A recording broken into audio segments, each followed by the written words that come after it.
For everybody who thinks we just spend all of our time in the green room wasting time, ha ha ha. We actually occasionally do something. Well, really, it's like the old days. We used to make those silly videos.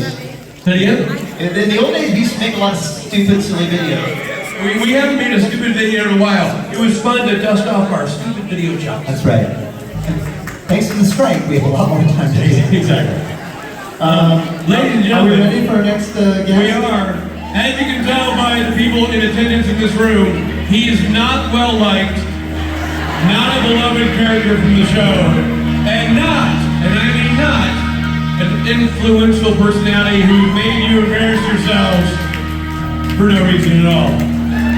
He doesn't hold sway over you, he has no power over you, he does not reach you through social media, he does not inspire you, and his name is not Misha Collins.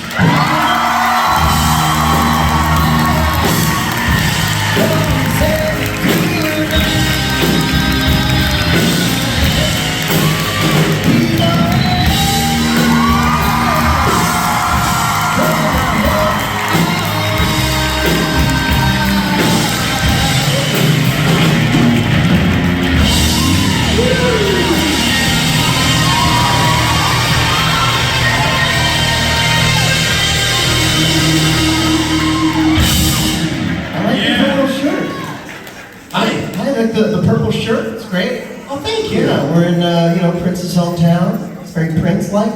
I wore it for that reason. Oh, wow, You have no idea, did you? He literally... You didn't even know we're in Minneapolis. No. He didn't know that Prince Harry had a band until right now. Yeah. So I remember when I was 9 years old going to the movie theater in town and seeing Purple Rain in the theater. Yeah. And then walking home from the theater, it was raining. I walked on the yellow lines in the middle of the road because I thought it was so cool, and I decided I was also going to be a rock star. And here you are. And here you are, a rock star. You've done pretty well. And then I was going to a new school the next year, and I had my mom make me a purple beret. Amazing. Which I wore Amazing. on the first day of school, and it was enormous. It wasn't really like a beret, it was like a floppy Like clown chef's hat. cap. Like Bob Marley wearing a... And it was velvet purple. And I thought everyone was going to think I was really cool. How did it work But out? that's not how it shook out. No. Yeah. No? Oh. Who's laughing now? Ha ha! Yeah. So weird. You're Misha freaking Collins. They can suck it. Yeah. All right, Reach. Have fun.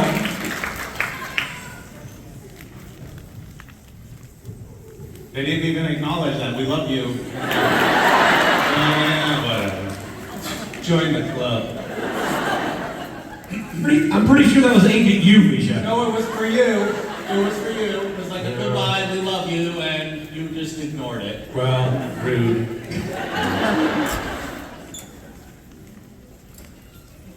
That brought back a flood of memories about the first day of school.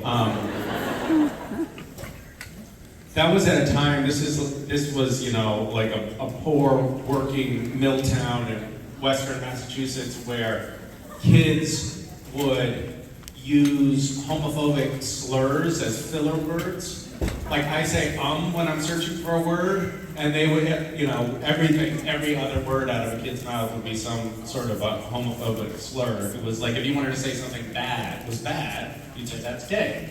Like that's just how we talk to each other. And I was dropping my kids off at school for the first day of school on Tuesday. My daughter's going to a new school, and there was a boy there who was getting ready to go inside, who was wearing a dress.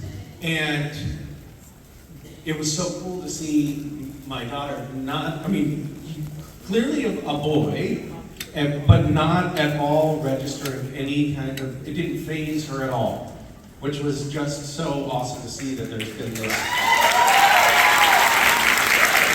arc in society. I think a lot of times I tend to be kind of cynical and think everything is going to shit, but every once in a while you see one of these little touchstones that remind you that actually things have changed for the better. I recently asked my kids what their pronouns were, just, because we do that now. My son said, I'm a he, dad, and my daughter said, I'm a the.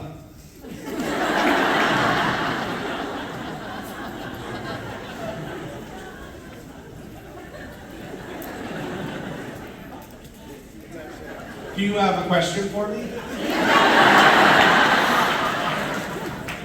you have me very nervous.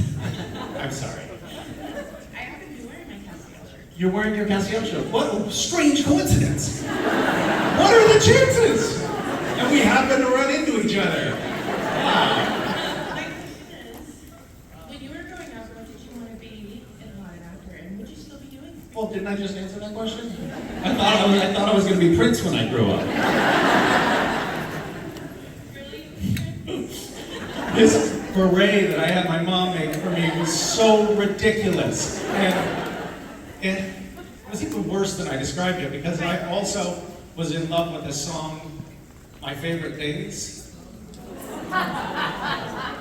And so I had her cut out, also in velvet in different colors, My Favorite Things.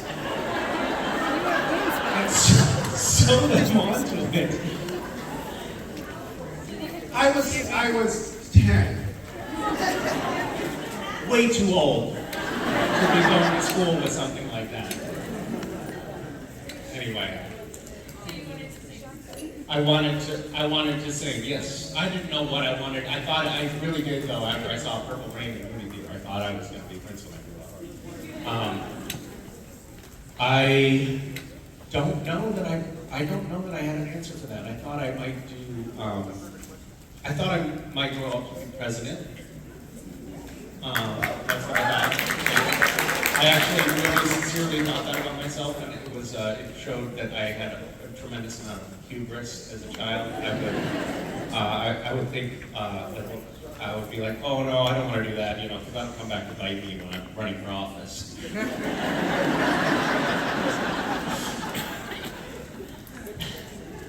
There are a lot of things that would come back to bite me.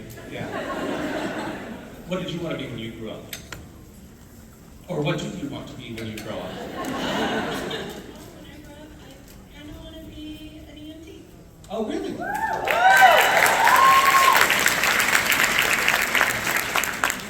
Oh, your boyfriend is one? Yeah. So, does that mean he won't let you, or what's the...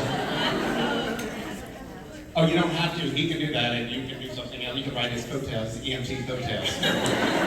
You can essentially be an ambulance chaser. Well, great. Thank you. Hi. Hi, my name's Amanda, and my question is, what would you do if you were given a free 60-second advert during the Super Bowl game? Do you happen to work for a major broadcaster? I could say maybe. Yeah, and it would be a lie.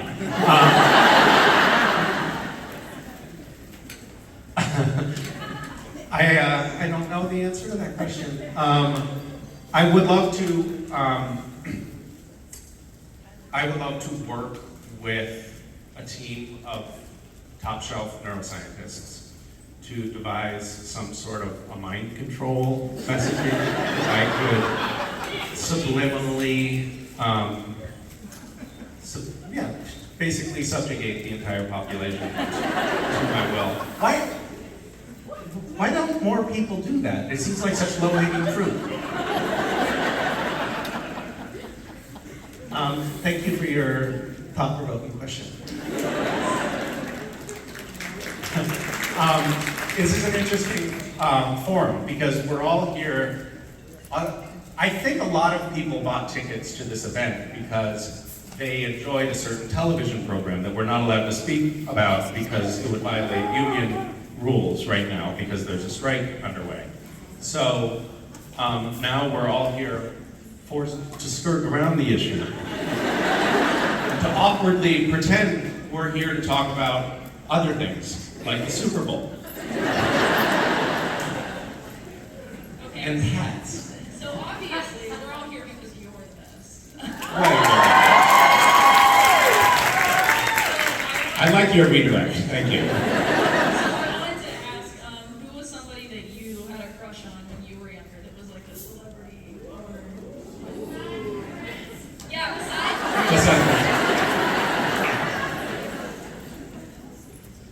I was a nerd.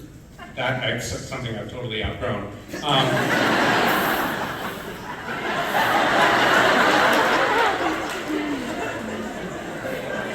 Did something funny happen that I missed? I listened to NPR back when I was a child, long before you were born. We would listen to this thing called the radio, and I would listen to NPR all the time. And yes, so did so many senior citizens made it out today. So I would listen to NPR ad nauseum, and there was this one NPR personality, Bob Garfield, who did these amazing radio stories that, to me, were kind of like aspirational guideposts. Like, I want to be like Bob Garfield when I grow up. He would do stories like, he did a story called Bob Garfield Goes to Nashville, and it was aired on All Things Considered, you know, sort of a tentpole show for NPR. And he goes to Nashville because he's on business for something else. But while he's there, he's like, I listen to hit country music songs. How hard can it be to write a hit country music song? So he goes into a recording studio and says, hey, I'd like to record a hit country music song. And the guy's like, what's it about? And he's like, well, I don't know. It's about playing phone tag and leaving voicemails. And the guy's like, okay, and you are a musician? He's like, not yet. Cut to the end of the 20-minute story, he has Johnny Cash singing his song about leaving voicemails. It's just totally amazing. And he kind of like inspired me about some things related to Gish and a little bit of a mindset thing. Anyway, somebody else asked me the question that you asked, or a similar question. It was like, if you could have lunch with anybody living, who would it be? And I said, Bob Garfield. And apparently his Twitter blew up. And then 2 days later, I got a phone call from Bob Garfield. He's now really cool. So, it's awkward now that I'm publicly announcing that I had a crush on him. I'm going to be kind of maybe not calling me as much. What's that? It's okay, I just admitted I have a crush on you.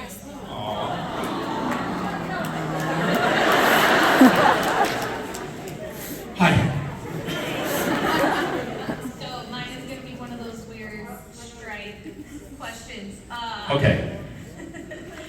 When you're drinking soda and or beer, which way do you prefer it? Can, tap, or bottle?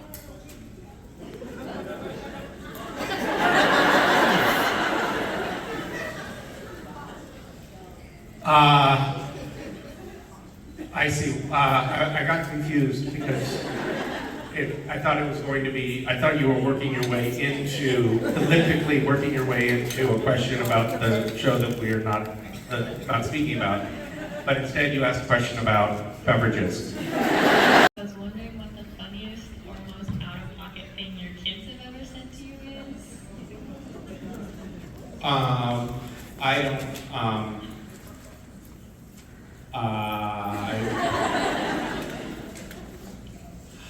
I'm thinking, and there are a lot of things that are coming into my mind. They say things that are funny all the time. For some reason,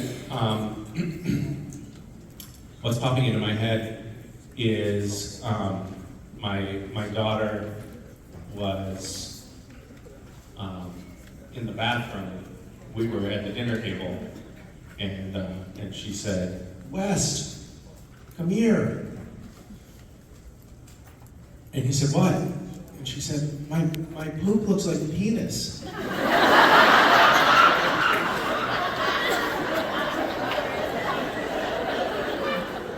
And he said, "No, I've seen that before."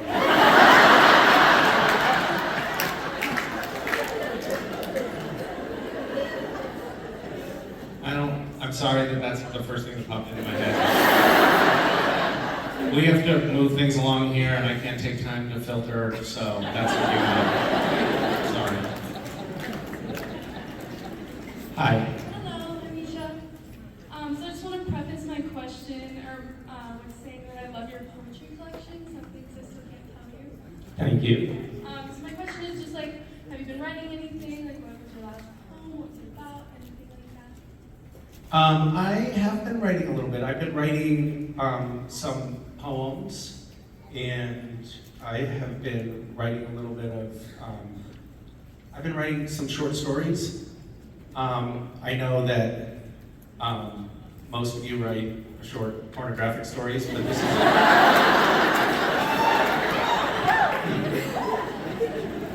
it's a different genre than what you're familiar with.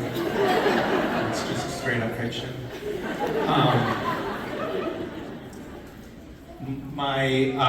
But that's been really fun for me, and it's not something that I've actually had COVID recently. I'm not bragging, but I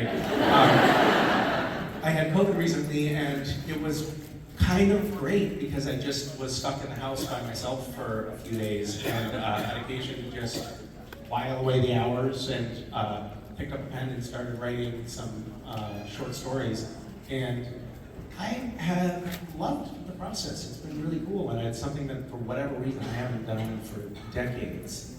I think poetry is good if you have acute attention deficit disorder and want to just focus on something for 15 minutes because that's all you can muster. But it's been nice. I've had a little bit more breathing room in my.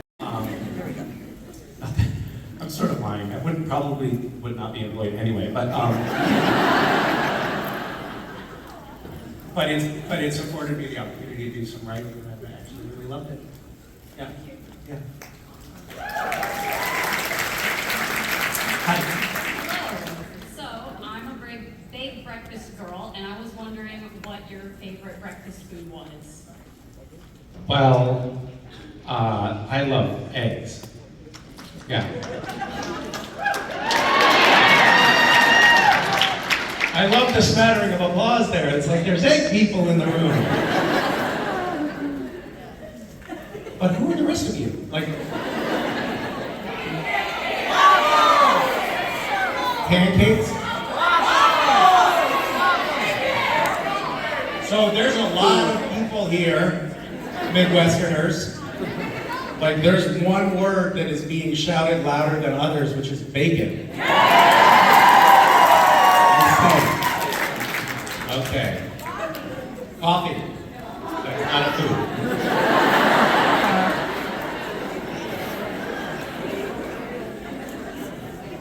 Bacon is delicious, but it's also murder. So think about that. I've never had a crowd turn on me like this.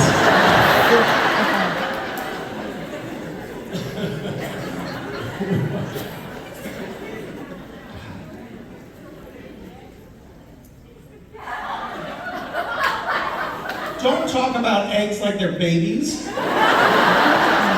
Don't ruin my favorite thing.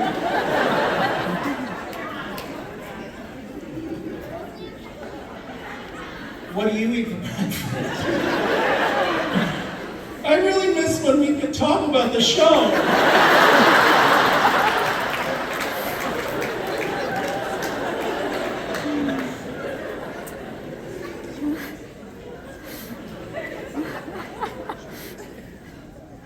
I brought my daughter to a new pediatrician recently, and my daughter she said, "So what did you have for breakfast?" This is like the introductory, like, let's get to meet each other kind of survey questions. And she had a bunch of questions, like, have you started having your period? And I was like, oh my God, she's 10, what?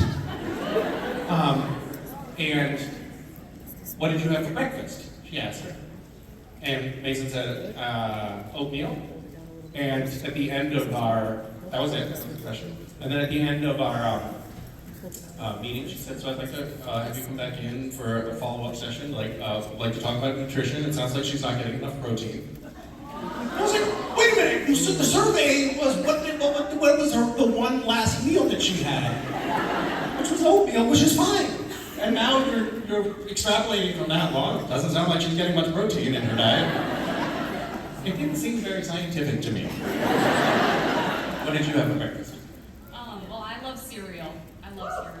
Oh, do you? Did you have that today? No. I'm so sorry. Is there a certain favorite kind of cereal that you have? Just basic Cheerios. Oh, really? That's interesting. I don't have Cheerios in my house. Not as a rule or anything, it's not a food that we eat a lot of. But I was recently cleaning out my car, earlier this week, cleaning out my car, and there were Cheerios all over the back seat. How does that happen? What the fuck is going on there? But there are Cheerios all over the floor. I didn't buy them. The kids don't go to the store. Where did they come from? That's possible, actually. Thank you for these very thought-provoking questions. Hi. Hi, my name is Misha, and I have a question. You've come to the right place. My question is, have you seen any of the Conjuring movies? And if so, which one is your favorite? I have not. I have neither. Conjuring. That sounds scary. Nope. Not interested. I was on a TV show. It was a long-running series that sort of featured ghosts and demons and a couple of underwear models and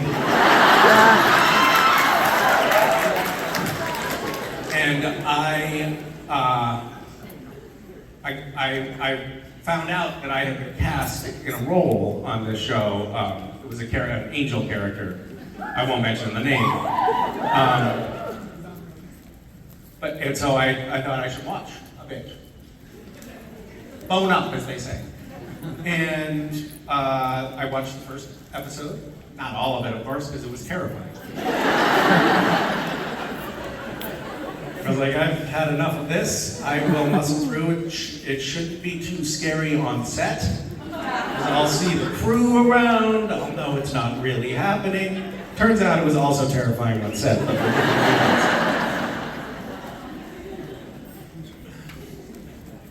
The first scene I had on that show, I was playing this character that had a bit of gravitas. I wish I could explain it to you, but I can't. But he bursts through these barn doors and he walks across this room, and there's a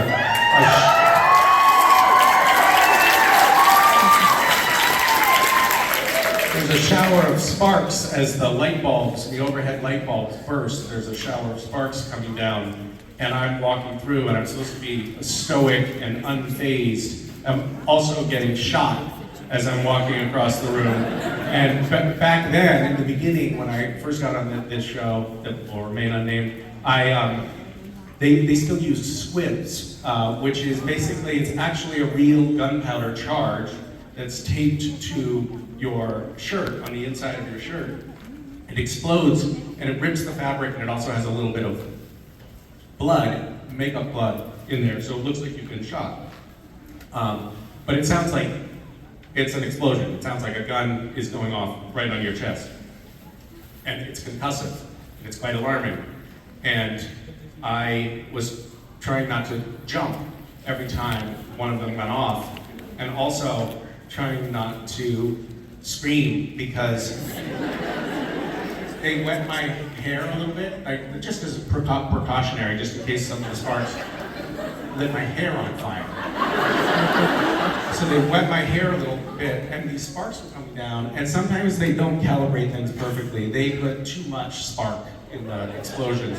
So they came down, and I could hear the sizzling on my scalp. It was like, and it's burning, and I, of course, am imagining like a piece of napalm that won't go out. It's just gonna burn into my brain. And I'm trying to walk forward like this, as the squibs are going off, and every fiber of my being was trying to jump, wanted to jump and run away, and at the very least, claw my own hair out. But I could do nothing. I just had to be like this, and I sort of had this almost dead in the eyes, zombie-like stare, which was really the establishing look for my character. And then for consistency's sake, I had to carry that on for 12 years. So, I don't know why I told you that story. Because it was scary on set. It actually was scary, right? Hi.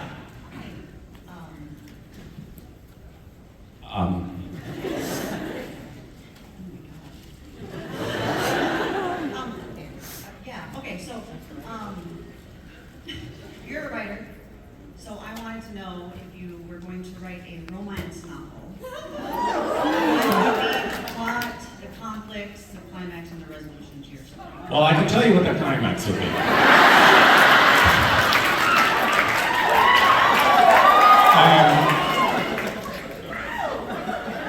You can start there if you want.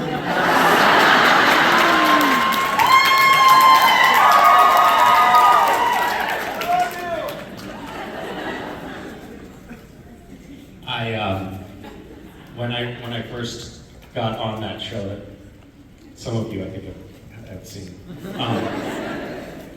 I would go online after an episode, and there was a website called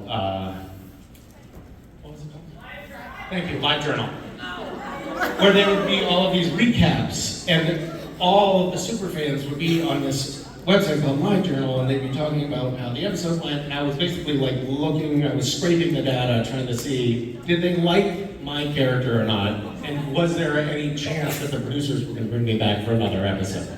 And so I would sort of like skim through after the episode, trying to see, might I have a career? And somehow, maybe the third or fourth episode that I was on, I was looking at Live Journal, and I clicked through to something, and I found myself, in some magical little fictional story that involved my character and another one of the characters. If you had seen the show, you would know, but he's like the grouchy, shorter brother.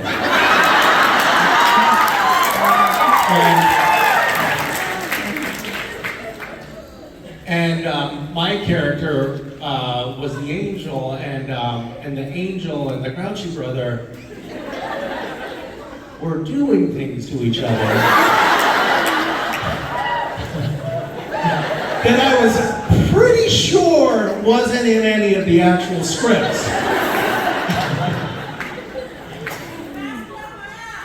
It was a real, like, what the hell is this, and what have I gotten into kind of moment.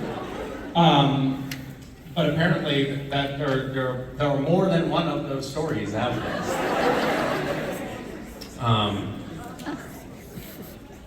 Which story is yours?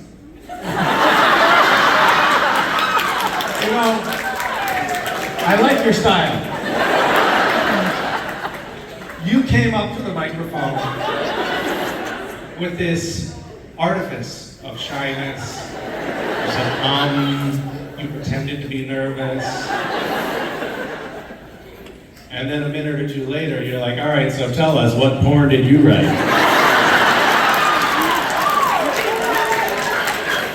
I see how you work. Well, I haven't really given this, that's not true. I've given it a lot of thought. But I think that it would be fun to explore the whole world of furries. How many of you are furries? I know there are a lot of furries upstairs. We should be doing some cross-pollination here. We should send half the crowd up to the furry convention and have them come down here as like a cultural exchange. I mean, we're not allowed to talk to her about our show anyway, so what the hell, what difference does it make? It'll be more interesting for you, I'm sure. Anyway, I would certainly write about a squirrel and a moose.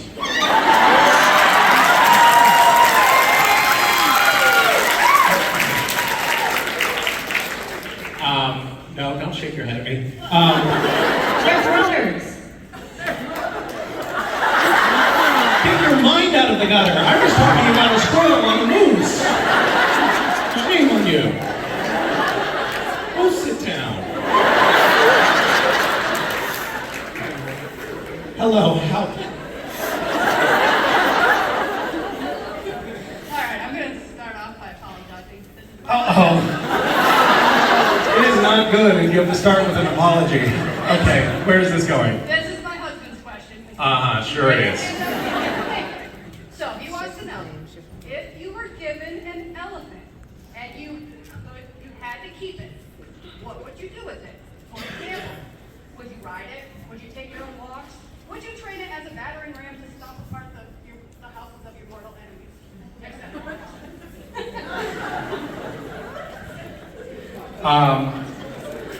Wow. I really want the strike to be over.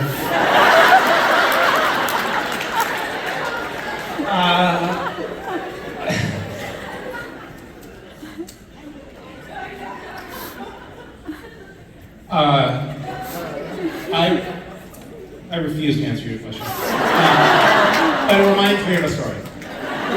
So I got a phone call from the head of publicity at Warner Brothers, and it was like 7 o'clock at night.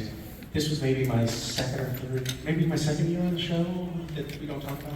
And she said, hey, we're like close to winning the People's Choice Award right now, which people have to vote for, but we're behind by a little bit. If you gave it a push on social media, we might like get over the top. It closes in the voting closes in a couple of hours. And so I went online and I said, hey, if we win the People's Choice Awards, I don't know why I said this, Warner Brothers has promised me a rhinoceros. And I will share it with you if we win. And then unfortunately, we did win. And at the time, I still had integrity and felt like I should like keep my word. I don't do that anymore. But then I was like, okay, how can I make good on that promise? So I said, we won. Thank you, everybody. I posted this on Twitter. If you want to redeem your portion of the rhinoceros, please send a self-addressed, stamped, plastic-lined envelope to my P.O. box. And I got several hundred plastic-lined envelopes that showed up in my P.O. box, and I still didn't know what to do with that one. So I called the LA Zoo, and I said, hey, I have a little problem. Could you furnish me with any rhino scat from the rhino exhibit? And they said, we'll have to check with the zookeeper. They called me back in a couple of days and they said, no fucking way. So now I'm up the creek without a paddle because I don't know what to do. And then I had an idea, which was, I know what I'll do. I'll just send them pieces of a picture of a rhino. That's fine. But then it felt like I was kind of cheating them. So I got these 3 rhino puzzles. And those puzzles, I took one piece off of each puzzle and then sent them out, and people had to reassemble the puzzles and to find their team. And then those teams had to participate in a scavenger hunt that I ran, which was just, the whole thing was just a way for me to try to make good on some weird promise. And at no step of the way did I know like what was gonna happen next. And then that ended up being the genesis of Gish, my scavenger hunt, that then went on for like...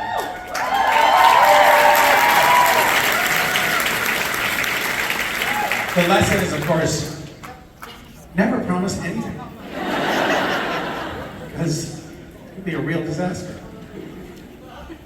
Anyway, You know the artist Banksy? Banksy is a very famous sort of graffiti artist, and he had a gallery opening, and he thought it would be cool to bring an live elephant in for the gallery opening for the audience, and he was basically eviscerated by PETA for having like exploited an elephant like that. So I would never do any of the things that you're talking about. I would return the elephant to its natural habitat, like a good person. Well, what if it's been tamed for like 30 years? That's just gonna end up, it's gonna die after a while because it doesn't know how to survive. Well, if it's gonna die anyway, then I'll make its legs into wastebaskets.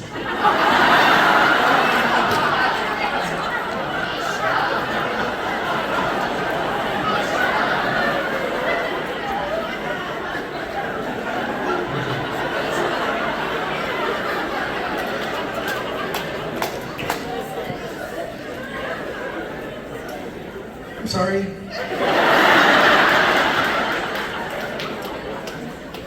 Hi.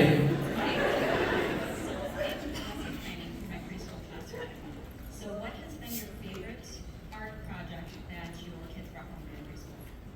What is a favorite art project that the kids brought home from preschool? Yeah, because I'm working, so I need ideas. My kids in preschool were at a Waldorf school, and they do a lot of felting and knitting, and the Waldorf, I don't know if you have heard of Waldorf or know what they do, but basically the idea is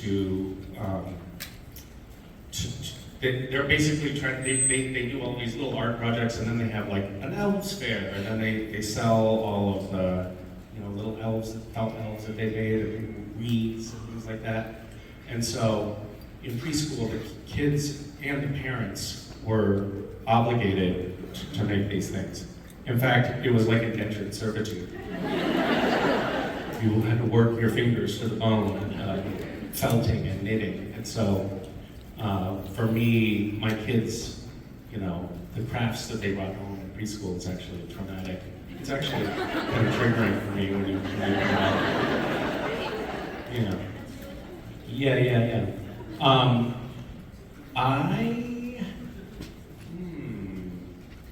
I don't know. What kind of projects are you sending your kids home with? That's the fun part I have to figure out. Well, I used to do a lot of cooking projects with my kids, and I really liked that. It was a lot of fun. But I have a confession. When I used to do those cooking projects, it would be like a big catastrophic mess in the kitchen. And at the time, I employed a lot of housekeeping help, which I don't do anymore. And now when the kids make messes, I yell at them. We wrote this whole cookbook about like how to teach your kids how to cook. And you have the book? Yeah, well, it's great. And there's a lot of actually really salient wisdom in there. And it encourages you to make messes that no working parent could ever deal with without a full-time housekeeping staff. I'm not sending them home with. What's that? I said I'm not going to send them home with a disaster that they have to get home. Please don't send them home with a disaster. Do you know what is a disaster? I'll tell you. Glitter. Glitter is terrible. Glitter is worse than carving up elephants to make wastebaskets.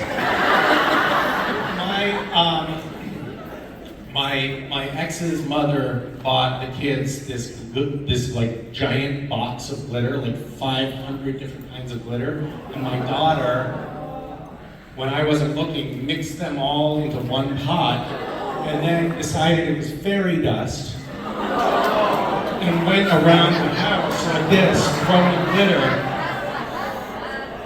And I used to, when I would go to work in the morning, this is no hyperbole, this is a year later, I would go to work and they would do the glitter inspection and makeup. Like, oh yeah, there's a few pieces there. You can never stop having glitter on me. So whatever you do, don't send them home with glitter, and don't do mandatory felting projects for the parents, because it's very hard on them. Thank you. First, I wanted to just say that I'm so grateful you got to be a part of this amazing show that we can't talk about. It has done a lot for me through the years. You know, I've been watching this since day one. But before I get all emotional, my question was, which you kind of brought it up, was what was your favorite meal to cook with your kids? My favorite meal to cook, I love making my kids breakfast. They're not huge egg fans. I mean, they'll eat eggs, but it's not their favorite thing. So it's usually, you know, something in the sweet and high carb family. Shit, maybe they're not getting enough protein. And then, what was your favorite meal that you guys made on your YouTube video? Oh, well, I think that my favorite is the pasta with jam sauce we made on the YouTube videos. That was pretty great. Just because it was so disgusting. I love it when they're engaged and they're just like participating in the cooking process. That makes me happy. I have a big soft spot for cooking in general. It feels like it brings the family together, and maybe it's just that I like cooking and I want everyone else to do what I like. That's possible. I'm not sure. I have 5 kids. You have 5 kids? We're a blended family. Uh-huh. And, What does that mean?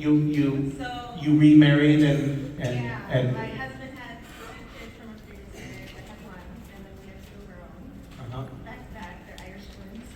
So, the house is pretty crazy. They're 11 and under. So we try to do, you know, some cooking projects here and there, and it's just chaos. So, That's a lot of well, they say many hands makes light work, right? So it's probably much easier with the 5 kids to get a cooking project done. you would think that. Yeah. You would think that, you know, so. Is it fun have the kids integrated well?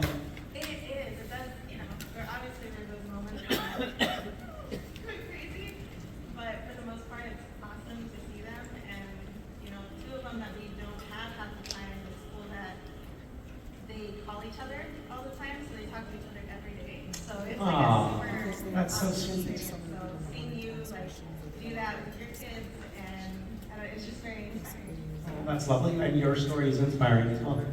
Thank you.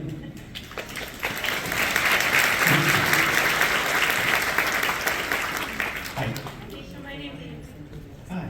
There's kind of a lot of questions I could have asked, but I can't. So I'm gonna be a total nerd. I'm gonna tell you I'm a huge shark lover. Okay. I'm gonna ask if you are, and if you are, or even if you're not, what your favorite shark may be. I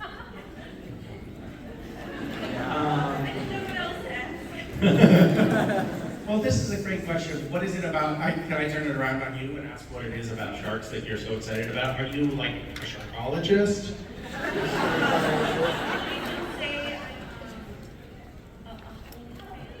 don't know. I saw a certain movie when I was very young, and I had the opposite reaction. I can talk about that, right? Can I? It's not mine. I can talk Jaws. Is that what you're talking about? Yeah. But it had the opposite reaction to me. Like I just fell in love with sharks. Sharks. Do you hate people?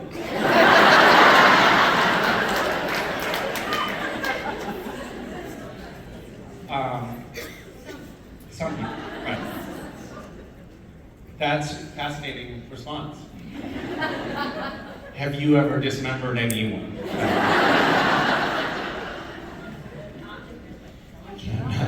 Not that I know of. Funny story. Great segue. Around with my kids sometimes with, you know, to make plans for the future. Don't bury me, don't cremate me, chop me up and feed me to some sharks. That's so sweet. It's really sweet. They said no. They're not going to? Why are they disrespecting your wishes? I was a few years ago. I was at a memorial, and it was on the water, and the person who had passed wanted to have their ashes scattered at sea, and I was asked to throw some of the ashes into the water, and myself and the rest of the group was more downwind than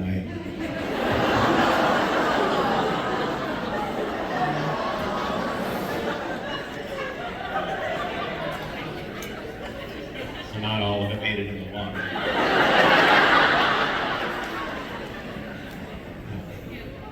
Right. Is that glitter on your face? Oh no, it's grandpa.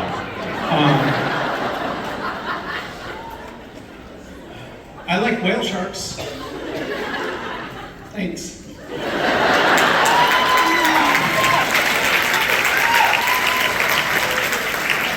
Hi. Hi.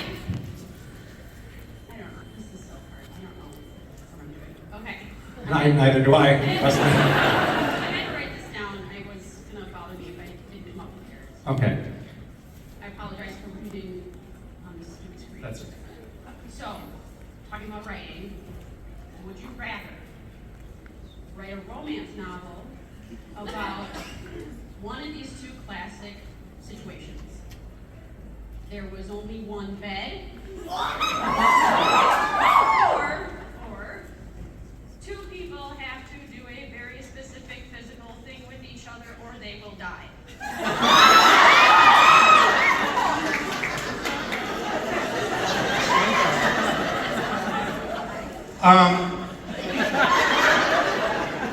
How did you come up with this question? Because at some point, what happened was you were like, I know what the question is, I'll ask Misha.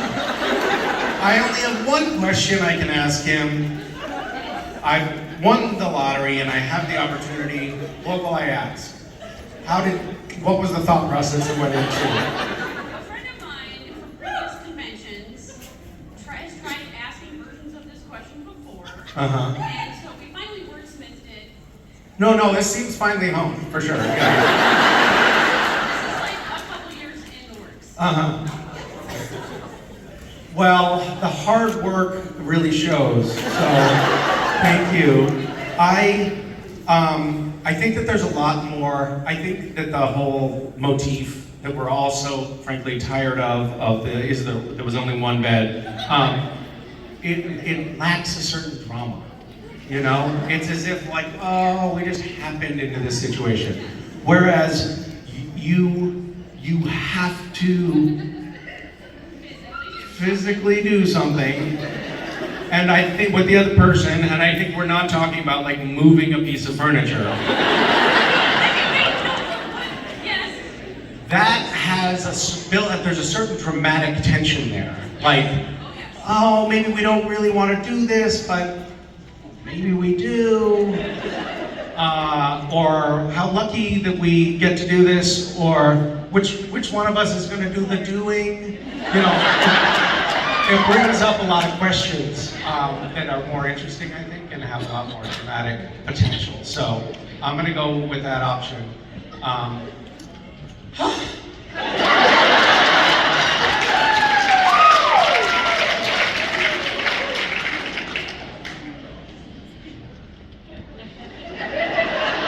I mean, to be honest with you, the strike, there's a part of me that's like, this is actually great, because it's a forced break. I get to spend time with my kids and not feel like I should be trying to drum up work, because there just is no work right now. So I get to savor this time. And I can honestly say, this time that I've spent with you is the first time that I've really wished it was over.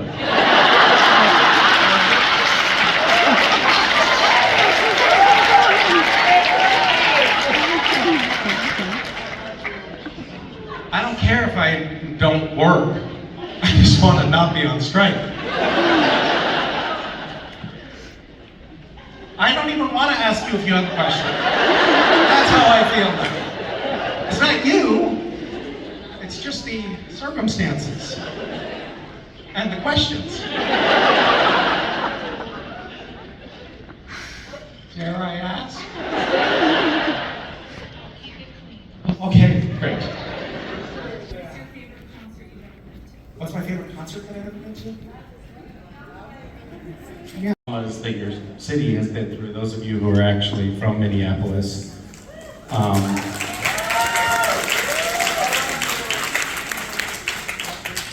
But in another moment of seeing, not being a total pessimist, it does seem like some positive change has come about from the protests that started here in Minneapolis with the George Floyd killing.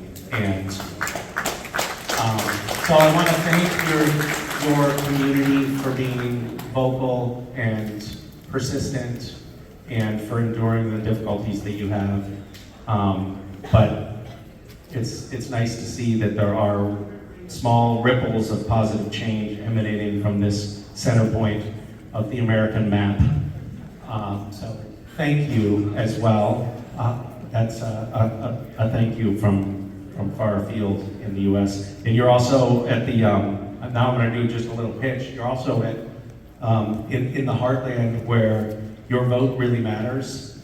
We're coming up on another election year, and I know it gets exhausting and fatiguing, but I would love to just remind you all to make sure that you're registered to vote, make sure that you participate in the process, because entire global agendas could potentially hinge on which way your state votes in the next national election. You are actually very, very powerful members of the American electorate. And I'm gonna, since I can't talk about my show, I'm gonna talk about that for a second. So,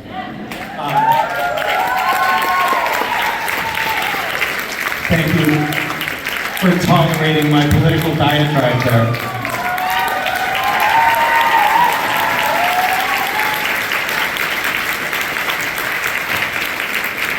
Sometimes when the band comes back on stage, the audience at these conventions will go like, "No, go away!" Like, "Oh," and you all were like, "Yes, thank you, save us." For God's sake! No, we don't want to do. We like Longest hour of their lives. no. Yeah. They're just throwing It's always bigger when it becomes a near riotous atmosphere in here with the band. Yes. Well, those that didn't fall asleep had seizures. It was a just disaster. So thank you for saving them from me. Ladies and gentlemen, thank you all.